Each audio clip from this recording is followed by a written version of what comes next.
Hello students, welcome back. So in this session, I'll explain you about views and temp table, which is a temporary table.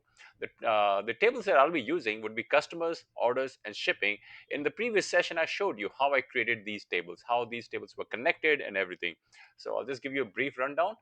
First, what I did was just drop all my previous tables. Okay. Then I recreated those tables. I recreated the customer table. I created the orders table. Then I created the shipping table. Then I populated the customers table with this record right here. Then I populated the orders table. Then I populated the shipping table right here. Okay, so after I've done all this thing, these are my tables right here. This is my customer table right here. This is my orders table, and this is my shipping table right here. So let's start with the views first.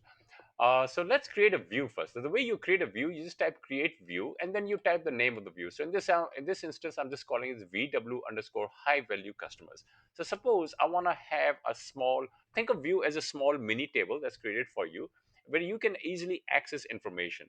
So this way, you don't have to recreate those learning. You don't have to actually recreate those joins and all those things all over again every single time. That's one of the advantage of your view that I've seen. So in this case, I'm creating a view. This is my view, VW high value customer, and then my view. I'm calling it this as. So let me just put a little indentation so you can see. Oh, sorry. Uh, there you go. And let me just make yeah. So I'm creating a view, a high value customer as this is my view right here. So basically, it's nothing but a table. If you look over here, select everything from customers, and I'm joining my customers with orders like this. This is my joining right here. So I'm basically using this schema. So my orders and customers, which is customers and orders, these are joined. Okay. Oh, where is that? Oh, there it is. And then I'm saying where order amount is more than 100. So anybody who has ordered more than 100, basically, I'm just selecting only those records. I'm selecting everything from those records. So those are my high value customers. Okay, so let's create this view first. So in this particular instance, let's just copy this, come over here. Now, if you notice, there's no view right now. You don't see any number over here. This is zero. So now when I create this view, you're going to see a number appear over here. So let's create this view. And there you go. You can see that one appear over here because one view has been created. So go over here and you can see this. This is a view. VW high value customers. Okay. So this is my view. Now, what do I do with this view? I create this view. What's the advantage? Well, the advantage is this, that I don't have to now each time when I'm actually accessing my records, I can actually let's say I'm accessing records from my order who are high paying customers. I don't have to write this condition anymore. I don't have to write these conditions anymore. I can just actually just directly query from this table now. So let's look at inside the table.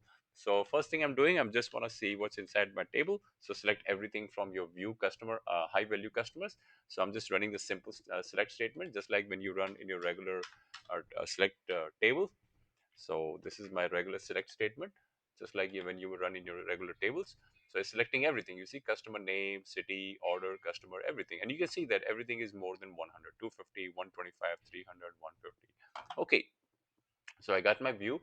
Now, let's say somebody asks you, hey, find me, give me the name and the city. Okay, print out the name, print out this item, and print out the city. Okay, oh, yeah, print out the city from that view right here. Okay, where the city is equal to New York. So you only want high value customer name and product ordered who are living in New York. That's all you want. So that's easy. Now you can just say select name, item, city from the view where city equal to New York. So if you notice, I'm not specifying this condition anymore.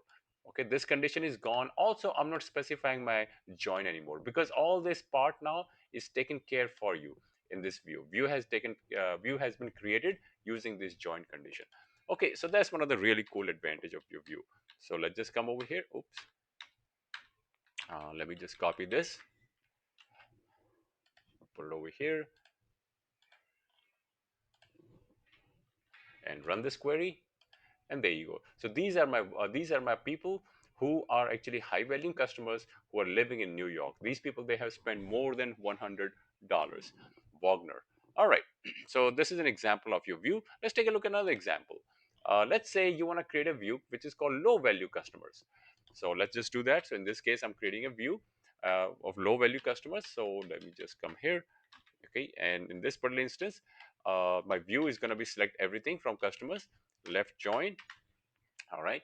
And on customer ID, and where orders amount is less than 100. So anybody who has spent, okay, or the amount is more than less than 100, those are my low value customers.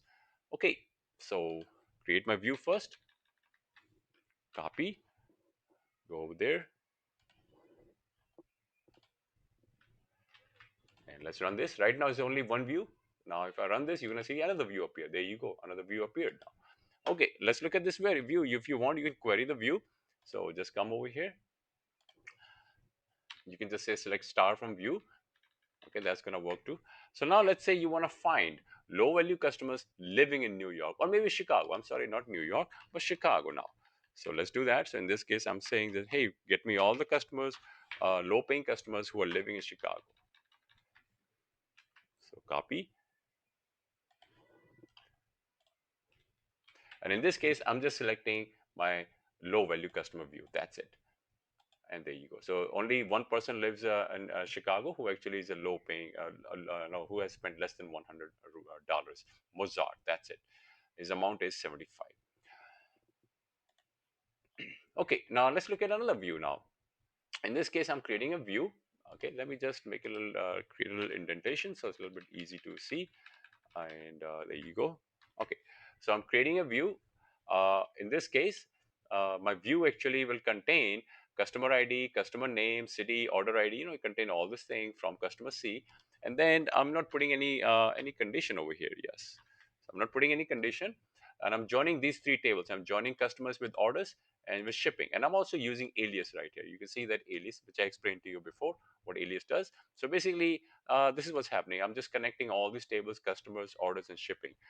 Okay, so coming back to this right here, I'm connecting all the three tables together. I'm selecting necessary information, necessary columns right here. So this is my view right here. Okay, so let's just create this third view.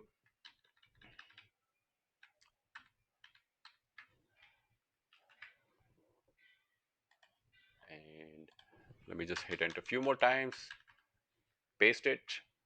All right, let's run this. And there you go. You can see another view created, low value. This would be custom view. Okay, what I called it, yeah, custom customer order shipping. So this actually view combines basically all three tables together. So one advantage of this one is this way I don't, each time when I'm retrieving something, I don't have to keep typing these things again, like join this, join that. It's basically done for me at one time. Okay, now let's look at all the records of the view. So you want to see all what's present inside the view, you can do that too. So I'm just selecting everything from the view I just created. Come over here, paste it, and let's run this and see. So you have customer ID, customer, city, order, item, amount, okay, date shipping, shipping. Gives you all this nice little information about that view.